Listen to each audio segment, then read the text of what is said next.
What if the one thing that connects you to your family's past is suddenly under attack? Imagine inheriting your grandfather's home, only to find that the very legacy you thought was protected is now at the mercy of a ruthless HOA. They're demanding that you tear down the well that has served your family for generations, claiming it doesn't fit their community standards.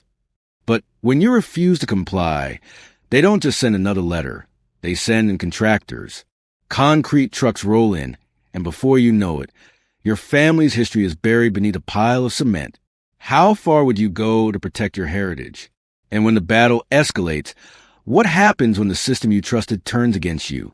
This is a story of power, corruption, and the fight to reclaim what's rightfully yours. Stay tuned, because the fight for justice is about to begin. It was one of those moments in life when you feel the weight of history settle onto your shoulders.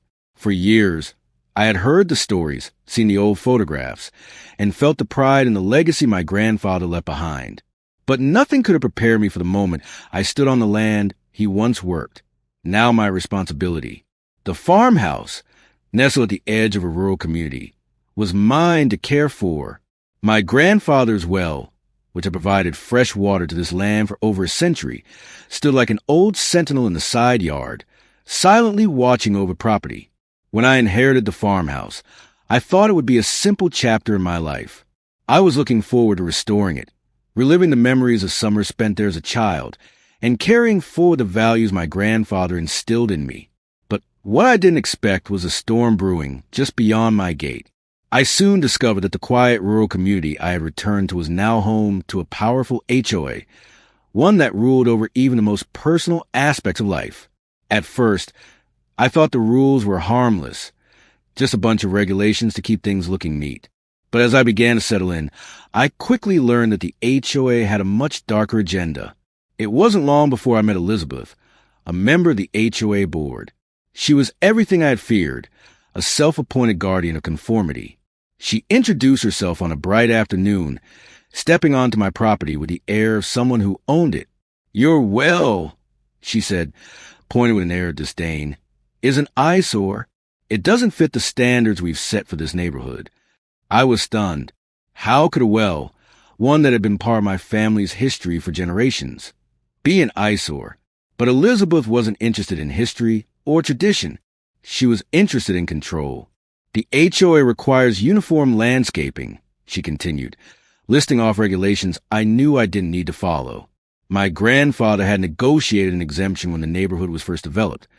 But I quickly realized that Elizabeth didn't care for legal documents or history.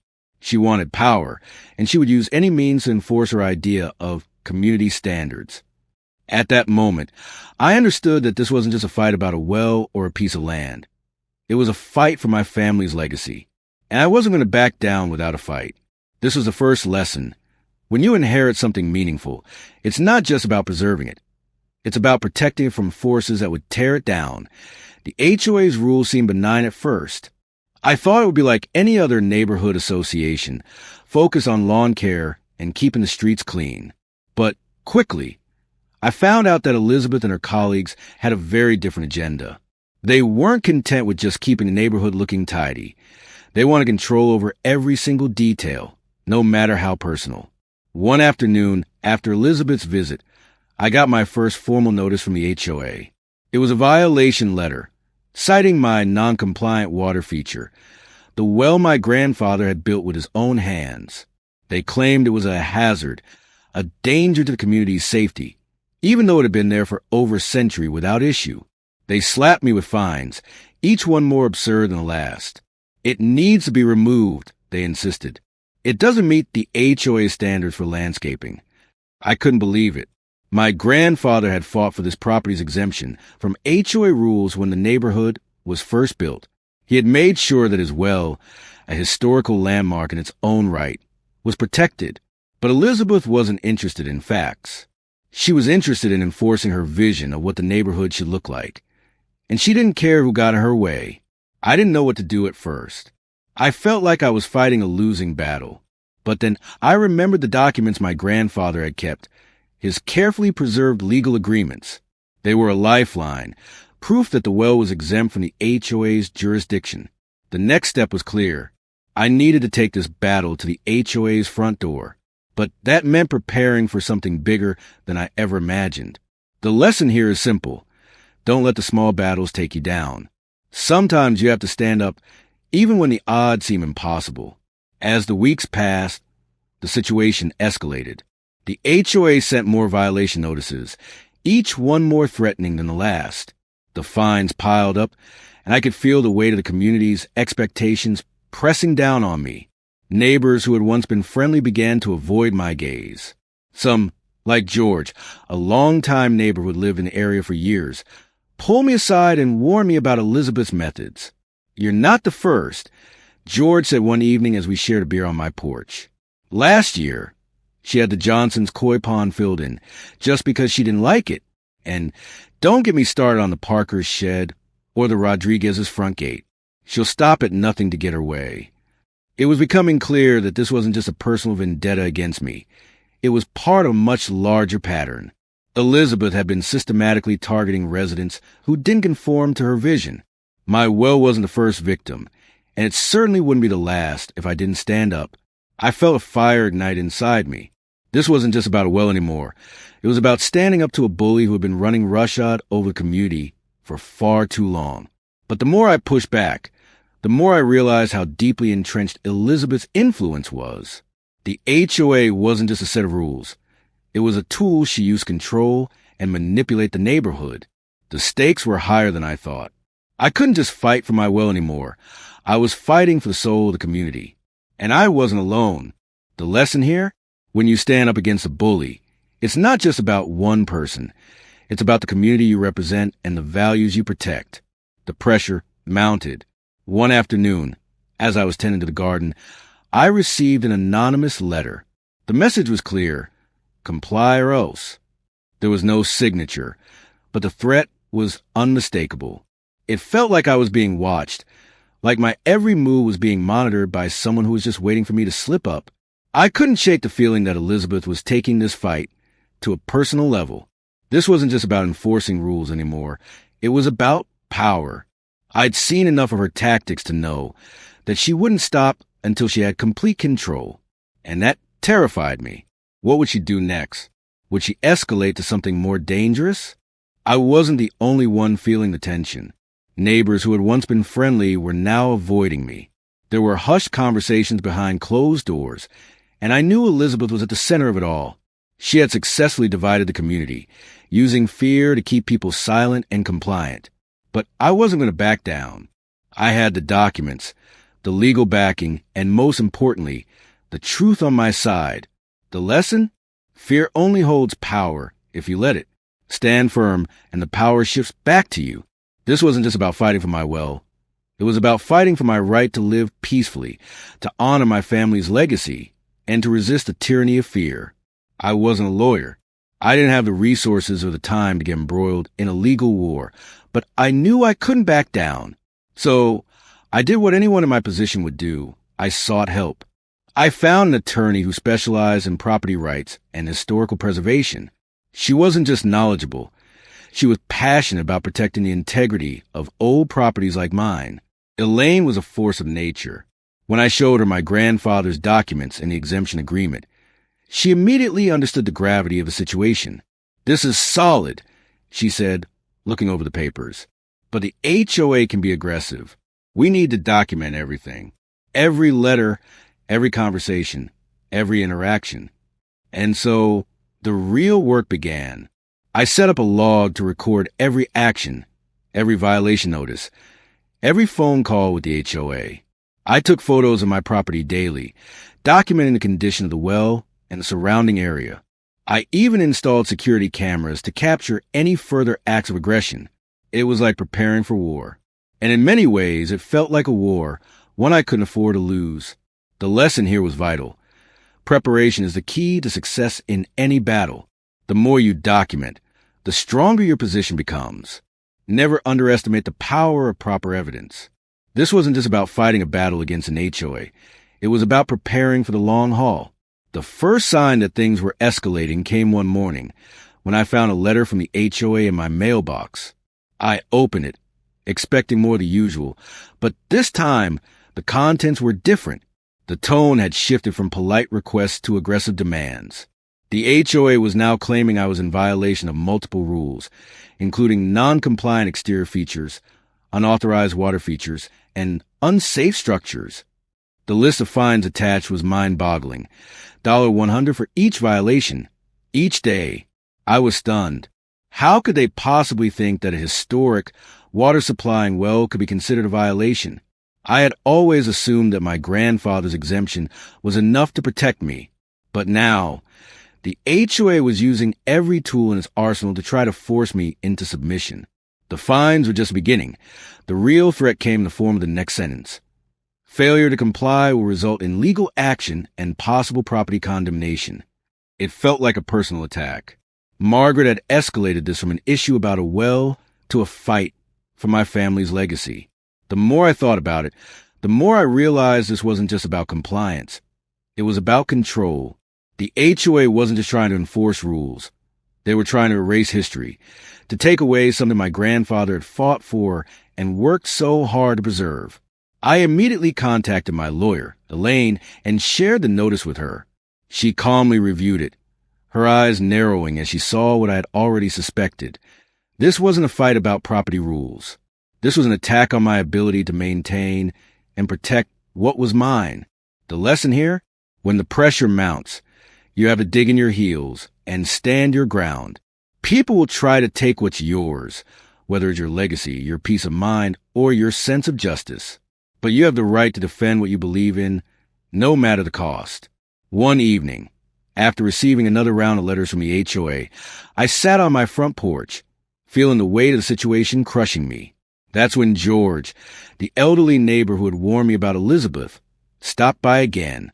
He had lived in the neighborhood for decades, and he had seen the HOA's tactics firsthand. "Listen, son," George said, taking a seat beside me, his weathered hands resting on his cane. "You've got a fight on your hands. But it's not just about you. Elizabeth's been doing this for years. I've seen her bully other neighbors into compliance, removing fences, tearing down old sheds, even forcing the Johnsons to fill in their koi pond. She waits until people are away, then makes a claim that something's wrong, and she takes action before anyone has a chance to protest." His words were chilling, but they also made something click in my mind. This wasn't just about a well. This was a pattern of abuse, an attempt to control the neighborhood by force, and I was the latest target. But what George said next gave me a glimmer of hope. "Look," he continued, "I've seen this before. People fight back, and sometimes they win, but you have to be ready. The whole neighborhood's scared of her, but you've got something she doesn't, history. Your grandfather was one of the last people around here who could go toe-to-toe with people like her, and now it's your turn." As George left, I felt the weight of his words settle deep inside me. This wasn't just a fight to save a well. It was a fight to protect everything my grandfather stood for. And for the first time, I felt like I wasn't alone. Neighbors were starting to take notice, and though they were quiet, I could feel their support. The lesson here? Sometimes the most powerful support comes from those who have lived through similar battles. When you stand up, others will stand with you. That night, as I sat in my office, I received an anonymous letter in the mail. It was short, cold, and to the point. Comply or else. There was no signature, just a printed message that made my skin crawl. I couldn't shake the feeling that I was being watched. The words echoed in my mind. Or else. What did that mean? What lengths was Elizabeth willing to go to? I felt a chill run through me. This wasn't just about property standards anymore. It was about something far deeper. It was clear Elizabeth wasn't content with just controlling the neighborhood through paperwork and fines. She was playing a dangerous game, and I was the pawn. The next few days were filled with paranoia. Every shadow seemed to stretch a little longer. Every creak of the floorboards seemed to echo in my mind. Margaret's threats were no longer veiled in professional jargon. They were becoming personal. It wasn't enough that I was standing up for my family's legacy. She wanted me to be afraid. She wanted to control every inch of this land, and the well was just the beginning. But the more I thought about it, the more I realized that fear was her weapon, and it would not be mine. I wasn't about to let her win by scaring me into silence. I would not let her take what was rightfully mine. The lesson? Fear is the weapon of the powerless. When you face intimidation, the best thing you can do is face it head-on, with your head held high. I wasn't a legal expert, but I knew enough to realize that this fight wasn't going to be won through intimidation or empty threats. I needed to prepare legally and mentally for what was coming. I contacted Elaine, my attorney, and we began putting together a strategy. Elaine was sharp, methodical, and, thankfully, had a lot of experience dealing with bullies like Elizabeth. "We'll need to document everything," she said, as she examined the legal documents my grandfather left behind. "The well is historically significant, but we also need to establish that it's protected under water rights laws. If we don't document every violation, every confrontation, it'll be your word against theirs." And so, the real work began. I installed security cameras around my property to monitor any activity, and I began logging every communication I had with the HOA. Every letter, every phone call, every knock on my door. I cataloged them all, keeping a detailed log of the fines, the threats, and the escalating demands. It wasn't just about protecting my well. It was about building a case so strong that Elizabeth couldn't deny it. I also began researching the history of the neighborhood and the legal protections my grandfather had set in place. The more I dug, the more I realized that my grandfather had done more than just negotiate an exemption. He had set up a legal fortress around this land. The HOA had no right to take it from me, and I would make sure they understood that. The lesson here is powerful. Preparation is the key to winning any battle. Whether it's legal, emotional, or physical, the more you prepare, the better your chances of success. When you know you're in the right, you have to make sure you're armed with the facts. The breakthrough came when Elaine uncovered something I hadn't considered. A clause in my grandfather's original documents that not only exempted the property from HOA rules, but also gave me legal rights to the water source. This wasn't just a well. It was part of a broader water rights claim that gave my family priority access to the water beneath this land. That piece of information was a game changer. With the help of historical preservation societies and legal documents that showed the well's significance, I had what I needed to fight back. The well wasn't just exempt from HOA rules. It was a critical part of my family's heritage and legally protected. Elaine smiled when she saw the look on my face. "This is it," she said. "We're not just fighting for your well anymore. We're fighting for your right to live here, for your family's legacy, and for the history of this land." That night, I sat on my porch, looking out at the well. The moonlight glinted off the stone, and for the first time in weeks, I felt a sense of peace. I had the legal backing I needed. The fight wasn't over, but I wasn't alone anymore. I had everything I needed to face down the HOA and Margaret, and I wasn't going to back down. The lesson? The right knowledge at the right time can change everything. Sometimes, the key to success isn't about fighting harder. It's about knowing when and how to strike. And sometimes, it takes a breakthrough to give you the clarity and power to push through. It wasn't long before the HOA escalated their actions. One morning, I arrived home to find a strange sight, a convoy of concrete trucks parked near my property. My heart sank as I realized that the HOA had decided to take matters into their own hands. They weren't content with sending letters or threatening fines. They had gone ahead and hired contractors to fill in the well with concrete. No warning, no consultation, no respect for the historical significance of the structure. I rushed out of the house and into the yard, my mind racing as I saw the workers begin to pour the concrete into the well. "Stop," I yelled, running toward them, but the foreman just looked at me blankly and motioned for the crew to continue. It was like I was invisible. My objections meant nothing to them. The well, the legacy of my grandfather, was being buried before my eyes. In that moment, something inside me snapped. This wasn't just about a well anymore. It was about the absolute disregard for everything my family had worked for. They were erasing history. The contractor had no idea what he was doing. He was just following orders from people who didn't care about anything but their own agenda. I took a deep breath, forced myself to stay calm, and immediately called my attorney, Elaine. While I waited for her to arrive, I began recording everything. The workers, the trucks, the concrete being poured. I wasn't going to let this stand.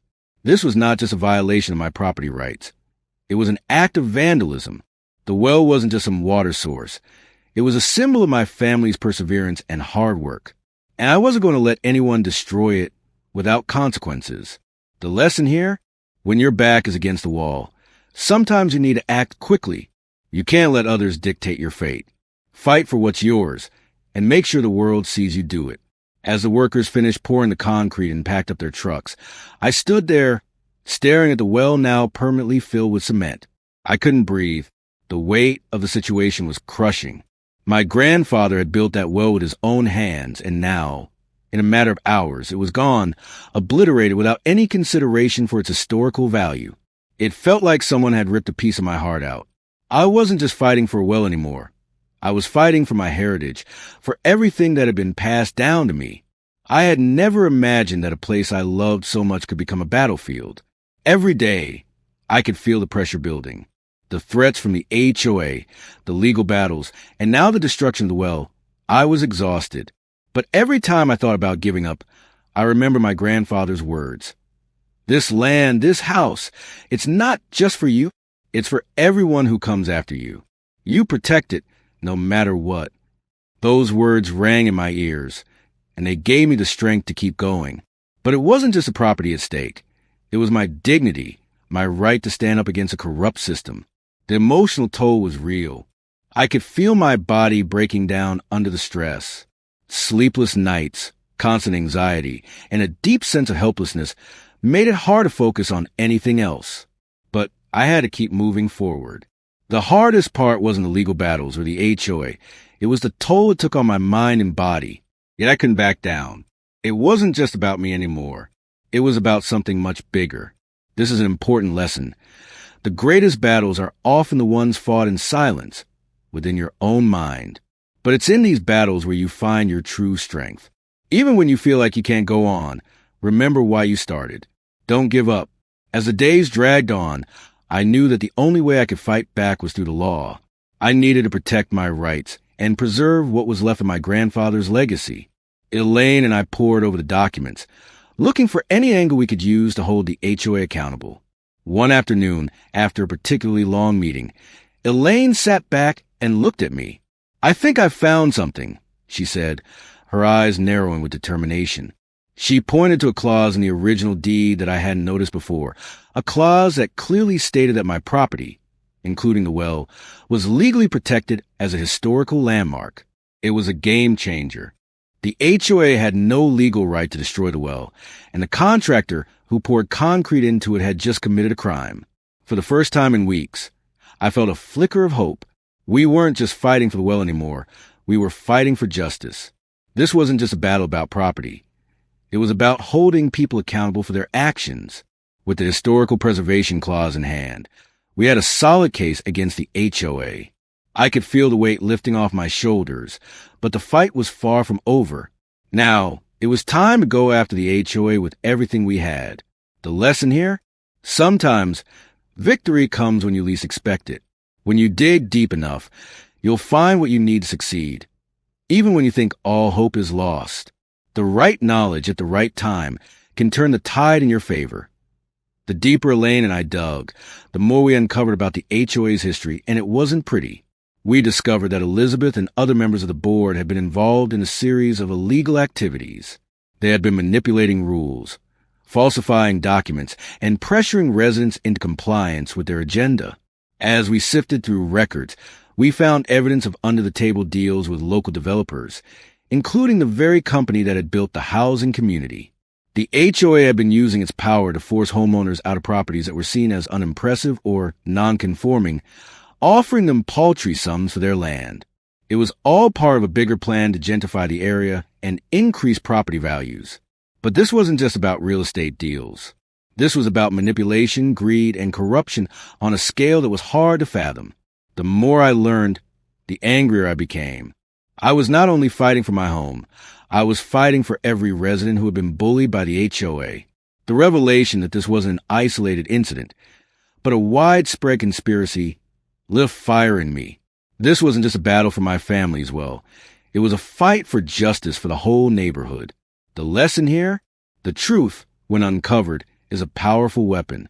It may take time to reveal, but once it does, it becomes impossible to ignore.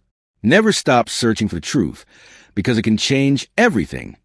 With the legal documents in hand, the historical preservation clause, and evidence of the HOA's corruption, Elaine and I were ready to take this fight to court. The stakes had never been higher. The HOA wasn't just going to back down. They would fight tooth and nail to protect their agenda. I knew I was up against a powerful foe, but I also knew I couldn't stop now. The courtroom battle was intense. The HOA's legal team, well-funded and aggressive, tried every trick in the book to discredit me. They claimed I was exaggerating, that the well was a danger to the community. They brought in their own experts, tried to make it seem like I was the one in the wrong. But with Elaine's guidance, we systematically dismantled their arguments. We called in witnesses, other neighbors who had been bullied by the HOA, former employees who had seen the board's shady dealings, and experts who confirmed the historical value of the well. As the trial progressed, it was clear that the HOA was fighting a losing battle. The truth was on our side, and there was no way to deny it. I could see Elizabeth's smug expression beginning to falter as the case against her grew stronger by the day. The lesson here?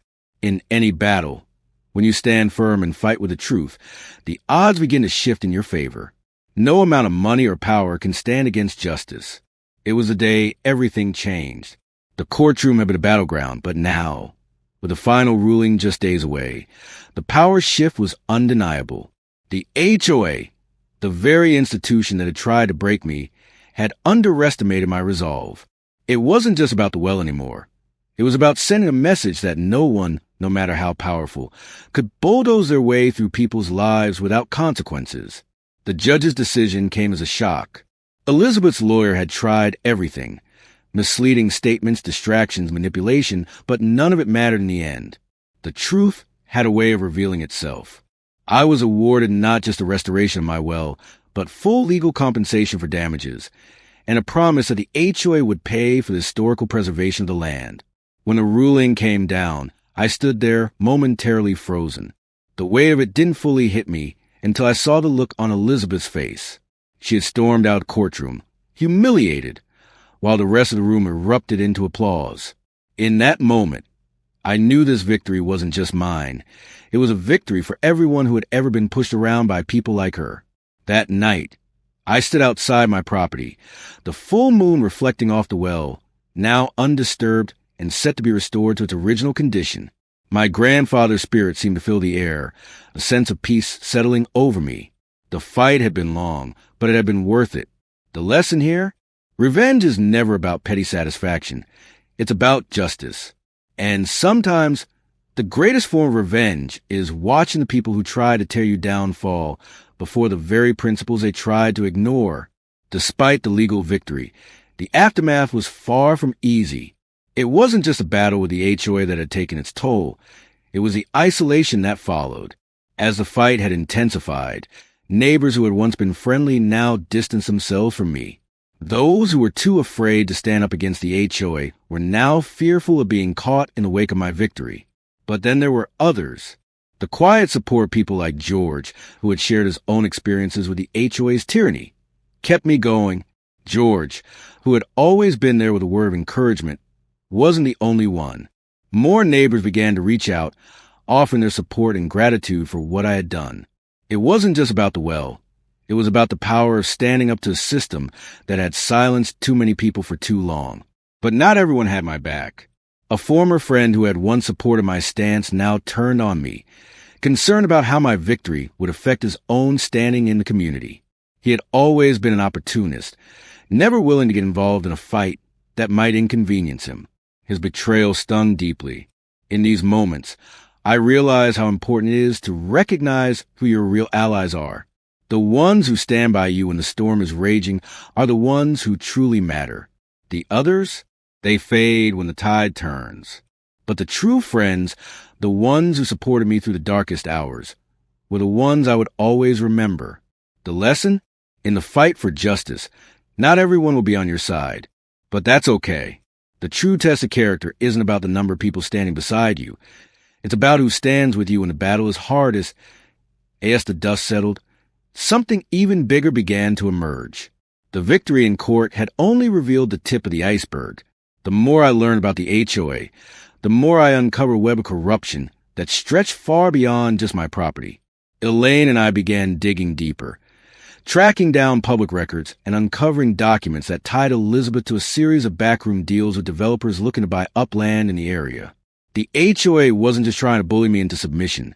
They had been involved in manipulating property values and forcing homeowners to sell their land at below-market prices. This wasn't about maintaining neighborhood standards. It was about profit. The more I dug, the clearer it became. Elizabeth had been using the HOA as a weapon to help developers take control of the land, systematically driving out homeowners who didn't conform to her vision. The water feature wasn't the issue. It was the perfect excuse to destroy something historic and valuable, so it could be replaced with new developments.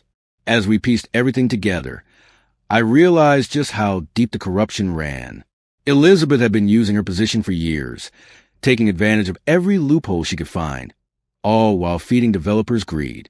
It made me even more determined to continue the fight, not just for myself, but for everyone who had been mistreated by this system. The deeper I got into this battle, the more I realized that it wasn't just about my well. It was about fighting for every homeowner who had been bullied into silence by the HOA. I had already won the legal battle, but I knew the fight wasn't over. Elizabeth's actions had hurt so many people, and I wasn't the only one she had targeted.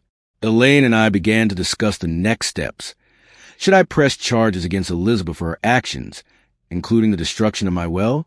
The more I thought about it, the more I knew that this wasn't just a personal fight anymore. It was about holding people accountable for their actions and making sure they knew that there were consequences for trying to bully others into submission. The decision weighed on me. What would be the cost? Would it drag the community through more conflict?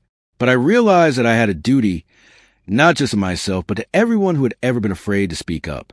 By standing up for what was right, I could help prevent future abuses by the HOA. I could show people that standing up to the system wasn't just possible, it was necessary. The day came when I made my decision. I wasn't going to let Elizabeth walk away from this without paying for what she'd done. With Elaine's guidance, I filed a lawsuit not just for damages, but for the restoration of my well and a public apology. I was also determined to expose the full extent of Elizabeth's corruption in front of the community. The legal battle that followed was intense. Elizabeth fought tooth and nail, but each piece of evidence we presented painted a clearer picture of her greed and manipulation. The once proud HOA leader was now being exposed for what she truly was, a corrupt individual who had used her position to destroy people's homes and livelihoods for her own gain. In the end, the court ruled in my favor. Elizabeth was not only forced to restore my well, but also ordered to pay punitive damages. More importantly, she was removed from the HOA board, and her corruption was exposed for all to see. The victory wasn't just mine. It was a victory for the entire neighborhood. People who had once feared her now saw that standing up for what's right was possible. The news hit like a shockwave. The community, long under Elizabeth's oppressive rule, was now free. The court ruling had been more than just a legal victory. It was a public revelation of the HOA's corruption. Elizabeth was officially removed from the board, her illegal activities exposed, and the HOA was left in disarray. But the victory wasn't just mine. As the news spread, the atmosphere in the neighborhood began to change. People who had been too afraid to speak out against Elizabeth now began to share their own stories, their own experiences of how the HOA had manipulated them. The weight of fear had lifted, and the community began to rally around the idea of reforming the HOA into something more transparent, more accountable. The first meeting after the ruling was held in my backyard. It felt surreal to stand there, with so many neighbors who had once kept their distance now speaking up, offering their support, and sharing their vision for the future. No one knew what would happen next, but we all knew that this was a new chapter, a chapter where the voices of the people mattered. The HOA, once a tool of division, was now a tool for building unity, focusing on preserving the history and character of our neighborhood instead of enforcing conformity. I felt a sense of peace that I hadn't experienced in months. It wasn't just about the well anymore, it was about the whole community. This victory wasn't mine alone. It belonged to everyone who had been silenced, to everyone who had been too afraid to stand up, and it was a victory that felt truly earned. After Elizabeth's removal, Things didn't go back to normal right away. There were still people who sided with her, people who feared what would happen next. They tried to hold on to the old ways, clinging to the power that Elizabeth had given them. But as the weeks passed, it became clear that the tide had turned. The remaining members of the HOA board, many of whom had quietly supported Elizabeth's actions, found themselves isolated. They no longer had the power they once wielded so easily. People began to question their motives, and slowly, they too were pushed out. It was a beautiful thing to watch, the way the neighborhood began to heal. Those who had once been afraid of the HOA now realized that they had the power to shape the community's future. Slowly, we restructured the HOA, creating a new board that was more reflective of the neighborhood's values. We focused on preserving the history of the area, ensuring that everyone had a voice in the decision-making process, and promoting unity instead of division. I'll never forget the moment when the new HOA was voted in, an HOA that prioritized collaboration and mutual respect. Elizabeth's followers, the people who had used fear and manipulation to control the neighborhood, were pushed to the sidelines. They had no place in a community that now valued transparency, fairness, and respect for history. Restoring the well became a symbol of our neighborhood's revival. It wasn't just about returning the well to its original state. It was about restoring what had been broken by years of fear and corruption. It was about healing and bringing the community together after a long, painful struggle. Neighbors who had once been distant came together to help. George, the old neighbor who had stood by me from the beginning, was the first to volunteer. He helped with the cleanup, offering his knowledge and hands to restore the stonework. Others chipped in. People I hadn't even known before now worked side by side to restore something that had been a cornerstone of the community for generations. The work wasn't easy, but every stone that was carefully placed, every crack that was filled, felt like another step toward healing. We weren't just fixing a well, we were fixing the fabric of our neighborhood. The work was hard, but it was done with love, with care, and with the shared belief that we were creating something better for the future. When the well was finally restored, standing tall and proud again, it wasn't just a victory for me. It was a victory for all of us. And when we gathered around it that evening, with the community together once more, it felt like the past had been fully restored. Restoring the well became a symbol of our neighborhood's revival. It wasn't just about returning the well to its original state. It was about restoring what had been broken by years of fear and corruption. It was about healing and bringing the community together after a long, painful struggle. Neighbors who had once been distant came together to help. George, the old neighbor who had stood by me from the beginning, was the first to volunteer. He helped with the cleanup, offering his knowledge and hands to restore the stonework. Others chipped in. People I hadn't even known before now worked side by side to restore something that had been a cornerstone of the community for generations. The work wasn't easy, but every stone that was carefully placed, every crack that was filled, felt like another step toward healing. We weren't just fixing a well, we were fixing the fabric of our neighborhood. The work was hard, but it was done with love, with care, and with a shared belief that we were creating something better for the future. When the well was finally restored, standing tall and proud again, it wasn't just a victory for me. It was a victory for all of us. And when we gathered around it that evening with the community together once more, it felt like the past had been fully restored. As I stood by the well, now fully restored, I reflected on everything that had brought me here. The long months of uncertainty, the pressure, the fights, the sleepless nights, it all led to this moment. My grandfather's legacy was intact, and so was the history of our community. But more than that, I had learned something important along the way. It wasn't just about winning the battle or reclaiming my family's property. It was about the resilience that had carried me through it all. There were moments when I wanted to give up, when the odds seemed too great. But every time I felt defeated, I remembered why I started. I remember my grandfather's words. This land is not just yours. It's for those who come after you. You protect it no matter what. That was the final lesson I took from this experience. When you fight for something that is bigger than yourself, something that has meaning, something that belongs to generations before and after you, the fight becomes worth it. It's not just about the immediate victory. It's about the legacy you leave behind, and the example you set for others that as the dust settled and life slowly returned to normal. I realized something profound. The neighborhood, once divided, had become something new, a place where everyone had a voice, where people could trust each other again. Elizabeth's reign of fear had ended, and in its place, a community built on respect and collaboration had emerged. I had spent so much time fighting for my grandfather's legacy, but now I understood that the true legacy wasn't just in the well or the land. It was in the relationships, the community, and the values we shared. The fight for justice had changed us all. It had shown us that when we come together, when we support each other, we can overcome anything. And so, as I stood there, looking out at the neighborhood I had fought for, I knew that this was only the beginning. The future was bright.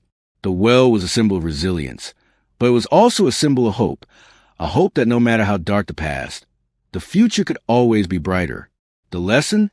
Sometimes, the hardest battles lead to the most beautiful beginnings.